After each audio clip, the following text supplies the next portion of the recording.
Hello everyone, কেমন আছেন সবাই? আশা করি সবাই ভালো আছেন। তো এইচএসসি পরীক্ষার্থী যারা স্টুডেন্ট আছেন তারা তো জানেনই যে কিছুদিন ধরে শর্ট সিলেবাসের জন্য শিক্ষা পরিষদের কাছে দাবি করা হচ্ছে।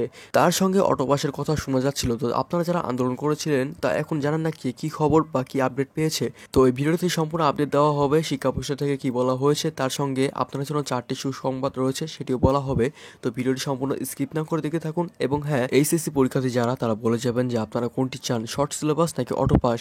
প্রথমে আপনাদের যে অটোপাসের দাবিটি রয়েছে বা শর্ট সিলেবাসের দাবি, সেই বিষয়ে শিক্ষা মন্ত্রণালয় কি বলছে সেটি আগে ক্লিয়ার করি, তারপর বলবো 4টি সুসংবাদ কিসের। তো প্রথমে বলি, শিক্ষা মন্ত্রণালয় এ বিষয়ে জানার পর যেহেতু আপনারা যে আন্দোলনটি করেছিলেন, আন্দোলনটি করা হয় শর্ট সিলেবাসের জন্য, কারণ ছাত্ররা এই আন্দোলনের পর অর্থাৎ যে বৈষম্য বিরোধী ছাত্র আন্দোলন ছিল সেই আন্দোলনের পর এখনো তারা প্রস্তুত হয় না এক্সাম দেওয়ার জন্য।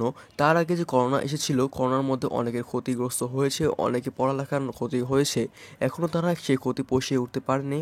এরপর যে বিভিন্ন রকম বন্ধ, যেরকম গ্রীষ্মের ছুটি, তারপর এই আন্দোলনের সময় 1 মাস 1.5 মাস সময় বন্ধ দিয়েছিল, এই সময় তাদের পড়ালেখাটা হয়নি। এর কারণে তারা এখন শর্ট সিলেবাস, তারপর শোনা যাচ্ছে যে অটোপাস চাচ্ছে।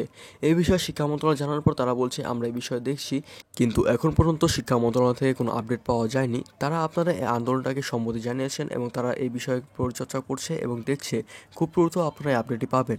তারপর বলতে এই 4টি সুসংবাদ কিসের। তো 1 নম্বর সুসংবাদ যেগুলো হচ্ছে সেটি হলো যে আগের বছর যেভাবে পরীক্ষা হয়েছিল, বোর্ডে যেসব প্রশ্ন এসেছিল সেখান থেকে এবার প্রশ্ন আসবে অনেকগুলো, তো সেখান থেকে আপনারা খুব কমন পড়বে।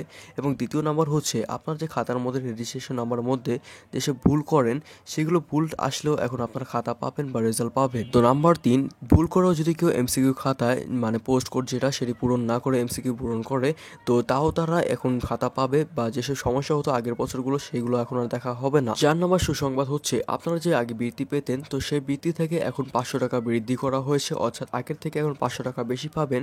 তো এই ছিল 4টি সুসংবাদ। সো এভরিওয়ান, ভিডিও ভালো লাগে চ্যানেলকে লাইক, শেয়ার এন্ড সাবস্ক্রাইব করে রাখবেন। আর হ্যাঁ, যে কোনো ভিডিও সবার আগে পেতে চ্যানেলকে বেলকন প্রেস করে অল করে দিবেন। তো ভিডিওটি সম্পূর্ণ স্কিপ না করে দেখার জন্য আপনাকে অনেক অনেক ধন্যবাদ।